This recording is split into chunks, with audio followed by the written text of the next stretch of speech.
Hi ಎಲ್ಲರಿಗೂ ನಮಸ್ಕಾರ. ಇವತ್ತಿನ ವಿಡಿಯೋದಲ್ಲಿ ನಾನು ನನ್ನ ತವರೂರಿನಲ್ಲಿ ನಡೆದಂತಹ ಶಿರಡಿ ಶ್ರೀ ರಾಜನ್ ದೈವಗಳ ನೇಮೋತ್ಸವದ ಕೆಲವೊಂದು ತುಣುಕುಗಳನ್ನು ನಿಮ್ಮ ಜೊತೆಗೆ ಶೇರ್ ಮಾಡ್ಕೊಳ್ತಾ ಇದ್ದೇನೆ. ಇದು ಊರಿನವರಿಗೆಲ್ಲ ದೊಡ್ಡ ಜಾತ್ರೆ ಅಂತ ಹೇಳ್ಬೋದು. ಊರಿನವರೆಲ್ಲ ಸೇರಿ ದೈವಗಳಿಗೆ ಒಪ್ಪಿಸುವಂತಹ ನೇಮೋತ್ಸವ ಮಧ್ಯಾಹ್ನದ ಹೊತ್ತಲ್ಲಿ ನಡೆಯುವಂಥದ್ದು. ನೆಂಟರಿಷ್ಟರ ಜೊತೆಗೆ ಸೇರಿಕೊಂಡು ಈ ನೇಮೋತ್ಸವಕ್ಕೆ ಹೋಗೋದೇ ಒಂದು ಖುಷಿ. ಇನ್ನು ಇದಾದ ನಂತರ ಊಟದ ವ್ಯವಸ್ಥೆ ಇರ್ತದೆ ಮಧ್ಯಾಹ್ನ. ಅದಾದ ನಂತರ ದೈವಗಳಿಗೆ ಕೋಳಿ ಮತ್ತು ಹಂದಿಯನ್ನು ಹರಕೆಯ ರೂಪದಲ್ಲಿ ಒಪ್ಪಿಸಲಾಗ್ತದೆ. ಇನ್ನು ನೆಂಟರಿಷ್ಟರೆಲ್ಲ ಮನೆಗಳಲ್ಲಿ ಸೇರಿರ್ತಾರೆ. ಜಾತ್ರೆಯಲ್ಲಿ ಕಂಡ ನೀಲವೇಣಿ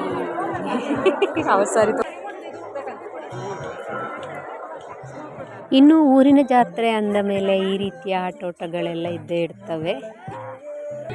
ಇನ್ನು ನಾವು ಕೂಡ ಇದಕ್ಕೆ ಸೇರಿದ್ದೇವಾಯ್ತಾ, ಗಾಳ ಹಾಕೋದಂತೆ. ಇದು ನಾನು ಚಿಕ್ಕವಳ ಇರುವಾಗೆಲ್ಲ ಆಟ ಆಡಿದ್ದೆ, ಅವತ್ತು ಗೆದ್ದಿರಲಿಲ್ಲ. ಈ ಬಾರಿ ನಾನು ಕೂಡ ಒಂದು ಗಾಳ ಹಾಕಿ ನೋಡುವ ಅಂತ ನಾನು ಅತ್ತಿಗೆ ಆಮೇಲೆ ಅಣ್ಣನ ಮಗಳೆಲ್ಲ ಈ ಆಟವನ್ನು ಆಡಿದೆವಾಯ್ತಾ.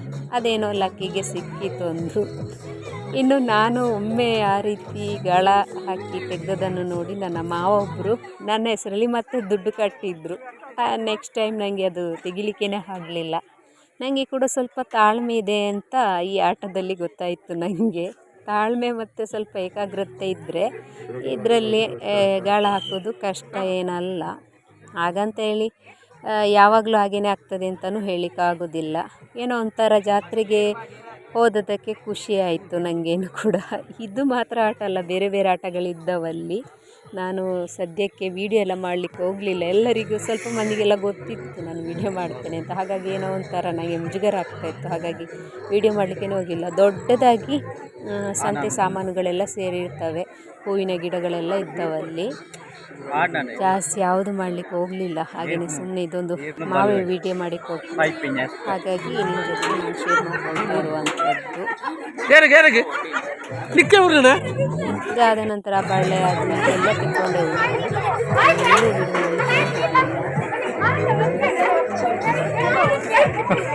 ಅದಾದ ನಂತರ ಸೀದಾ ನಾನು ನನ್ನ ಸಣ್ಣ ಅಬ್ಬನ ಮನೆಗೆ ಬಂದೆ. ನನ್ನ ಅಪ್ಪನ ಚಿಕ್ಕಪ್ಪನ ಮನೆ ಇದು ಅತ್ತೆ ಮತ್ತು ಮಾವ.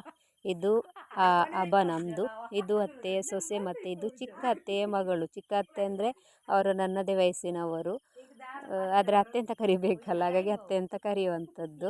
ಇನ್ನು ಇವರ ಫ್ಯಾಮಿಲಿ ಮತ್ತು ನಮ್ಮ ಫ್ಯಾಮಿಲಿ ತುಂಬಾ ಕ್ಲೋಸ್ ಆಯಿತಾ. ಇನ್ನು ಕಾಲೇಜ್ ದಿನಗಳಲ್ಲಿ ನನಗೆ ಮಧ್ಯಾಹ್ನ ನಂತರ ಕ್ಲಾಸ್ ಇಲ್ಲದಿದ್ದರೆ ಸೀದಾ ನಾನು ಇವರ ಮನೆಗೆ ಬಂದು ಊಟ ಮಾಡಿ ಹರಟೆ ಹೊಡೆದು ಮನೆಗೆ ಹೋಗ್ತಾ ಇದ್ದೆ. ಅಲ್ಲಿಂದ ಬಂದು ನೋಡಿ, ಇಲ್ಲಿದು ಹರಕೆಯ ರೂಪದಲ್ಲಿ ಒಪ್ಪಿಸಿರುವಂಥ ಹಂದಿ ಆಯಿತಾ, ಚಿಕ್ಕದು. ಅದನ್ನು ಕ್ಲೀನ್ ಮಾಡ್ತಾಯಿದ್ರು. ನಂಗೆ ಗೊತ್ತಿಲ್ಲ ಇದನ್ನು ಶೇರ್ ಮಾಡ್ಕೊಳ್ಬಾರ್ದಾ ಅಂತ. ತಿನ್ನುವವರೇ ಆಗಿರುವಾಗ ನಮಗೆ ಯಾಕೆ ಅಲ್ವಾ ನಾಚಿಕೆ ಇದನ್ನೆಲ್ಲ ಶೇರ್ ಮಾಡ್ಕೊಳ್ಳೋದಕ್ಕೆ.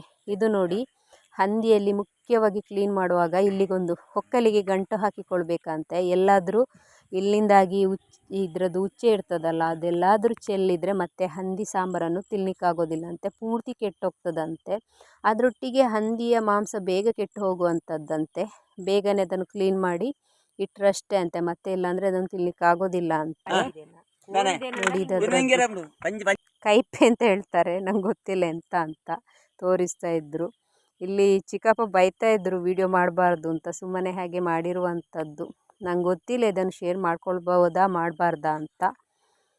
ಸುಮ್ಮನೆ ಹಾಗೆ ವಿಡಿಯೋ ಮಾಡಿದ್ದೆಲ್ಲ ಶೇರ್ ಮಾಡ್ಕೊಳ್ತಾ ಇದ್ದೇನೆ. ಇಲ್ಲಿ ನೋಡಿ, ಅದಕ್ಕೆ ಎಲ್ಲ ಕ್ಲೀನಿಂಗ್ ಎಲ್ಲ ಆದ ನಂತರ ಅರಶಿನ ಹಚ್ಚುತ್ತಾರೆ ಆಯಿತಾ. ಅರಶಿನ ಮತ್ತು ಅದಕ್ಕೆ ತೆಂಗಿನೆಣ್ಣೆಯನ್ನು ಮಿಕ್ಸ್ ಮಾಡಿ ಹಚ್ಚುವಂಥದ್ದು. ಅದಕ್ಕೆ ಇಲ್ಲಿ ಒಬ್ಬರು ಚಿಕ್ಕಪ್ಪ ತಮಾಷೆ ಮಾಡ್ತಾಯಿದ್ರು, ಅರಶಿನ ಹಚ್ಚುವವರು ಯಾರು ಬನ್ನಿ ಅಂತ. ಈ ಮದುವೆಗಳಲ್ಲೆಲ್ಲ ಮೈತಿಥಿ ಅಂದರೆ ನಾದಿನಿ ಇಲ್ಲಾಂದರೆ ಮೈದುನ ಹಚ್ಚಬೇಕು ಅರಶಿನವನ್ನು ಹುಡುಗ ಮತ್ತು ಹುಡುಗಿಗೆ.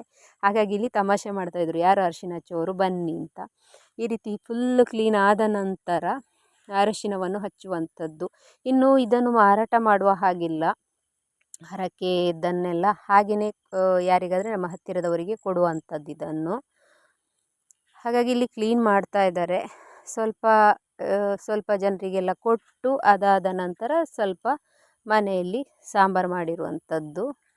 ಮೊದಲೆಲ್ಲ ನಾನು ಕೂಡ ತಿಂತಾ ಇದ್ದೆ, ಮದುವೆಗಿಂತ ಮುಂಚೆ ತಿಂತಾ ಇರಲಿಲ್ಲ. ಅದಾದ ನಂತರ ಸ್ವಲ್ಪ ಸಮಯ ತಿನ್ನಲಿಕ್ಕೆ ಸ್ಟಾರ್ಟ್ ಮಾಡಿದೆ. ಅದಾದ ನಂತರ ನನಗೆ ತಿನ್ನಲಿಕ್ಕೇ ಆಗಲಿಲ್ಲ, ತಿಂದರೆ ಏನೂ ಆಗ್ತಾ ಇರಲಿಲ್ಲ, ಹಾಗಾಗಿ ಬಿಟ್ಟುಬಿಟ್ಟೆ. ಎಲ್ಲ ಕ್ಲೀನಿಂಗ್ ಎಲ್ಲ ಆದ ನಂತರ ಇಲ್ಲಿ ಹಂಚಿಕೆ ನಡೀತಾ ಉಂಟು. ಅದಾಗಲೇ ಕೆಲವರು ಬಂದು ನಿಂತಿದ್ದರು ತಗೊಂಡು ಹೋಗಲಿಕ್ಕೆ ಅಂತ. ಇಲ್ಲಿ ನನ್ನ ಅಣ್ಣ ತಮ್ಮ ಆಗಲಿ ಅಪ್ಪ ಆಗಲಿ ಯಾರೂ ಕ್ಲೀನ್ ಮಾಡಲಿಕ್ಕೆ ಹೋಗಲಿಲ್ಲ. ಅವರಿಗೆ ಕ್ಲೀನ್ ಮಾಡೋದನ್ನು ನೋಡಿದರೆ ಮತ್ತು ಅವರಿಗೆ ತಿನ್ನಲಿಕ್ಕೆ ಆಗೋದಿಲ್ಲ ಅಂತ. ಪಾಪ ಚಿಕ್ಕಪ್ಪನವರೆಲ್ಲ ಒದ್ದಾಡ್ತಾ ಇದ್ದರು ಕ್ಲೀನ್ ಮಾಡಲಿಕ್ಕೆ, ಅವರೇ ಮಾಡಿರುವಂಥದ್ದು. ಇದಾದ ನಂತರ ನೋಡಿ, ನೇಮೋತ್ಸವ ಆದ ನಂತರ ಮಾರಿ ಹೋಗುವಂತಹ ಪದ್ಧತಿ ಇದೆ. ಇಲ್ಲೂ ಅಷ್ಟೇ, ಹಂದಿಯನ್ನು ಹಿಡ್ಕೊಂಡು ನಮ್ಮ ಮನೆಯ ಪಕ್ಕದಲ್ಲೇ ಒಂದು ನದಿ ಇದೆ ಆಯಿತಾ, ನದಿ ಹತ್ರ ಹೋಗುವಂಥದ್ದು. ಅಲ್ಲಿ ಎಲ್ಲ ಕಟ್ ಮಾಡಿ ಎಲ್ಲ ಅಲ್ಲಿ ಬಡಿಸುವಂಥದ್ದೆಲ್ಲ ಇದೆ ಅಂತೆ. ಇದರಲ್ಲಿ ಊರಿನ ಜನರು ಗಂಡಸರು ಮಾತ್ರ ಸೇರಿ ಹೋಗುವಂಥದ್ದು, ಮಕ್ಕಳೆಲ್ಲ. ಹೆಂಗಸರು ಹೋಗುವಾಗಿಲ್ಲ. ನಾನು ಯಾವತ್ತೂ ಈ ರೀತಿ ಮಾರಿ ಹೋಗೋದನ್ನು ನೋಡಿರಲಿಲ್ಲ. ಆದರೆ ಇದು ನಮ್ಮ ಮನೆಯ ಪಕ್ಕದಲ್ಲೇ ಗೇಟಿನ ಆಚೆಯಿಂದನೇ ಹೋಗ್ತಾ ಇದ್ದದ್ದು, ಹಾಗಾಗಿ ಕದ್ದು ನೋಡುವ ಅಂತೇಳಿ ಕದ್ದು ವಿಡಿಯೋ ಮಾಡ್ತಾ ಇದ್ದೇನೆ. ಇಲ್ಲಿ ದೈವ ಆಮೇಲೆ ಊರಿನ ಜನರೆಲ್ಲ ಕಿರ್ಚಿಕೊಂಡು ಹೋಗ್ತಾ ಇದ್ದಾರೆ. ಇದಾಗಿತ್ತು ನಾನು ಊರಿಗೆ ಹೋಗಿ ಜಾತ್ರೆಗೆ ಹೋಗಿ ಮಾಡಿರುವಂತಹ ವಿಡಿಯೋ. ಈ ವಿಡಿಯೋ ಇಷ್ಟ ಆದರೆ ಲೈಕ್ ಮಾಡಿ, ಶೇರ್ ಮಾಡಿ, ಕಾಮೆಂಟ್ ಮಾಡಿ. ಇದೆಲ್ಲ ಇಟ್ಟು ನೀ ಭೂತ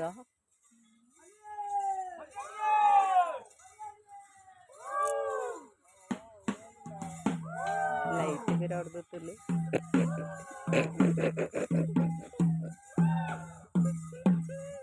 ಒಂದುಂಡು ಭೂತ ಉಂಡು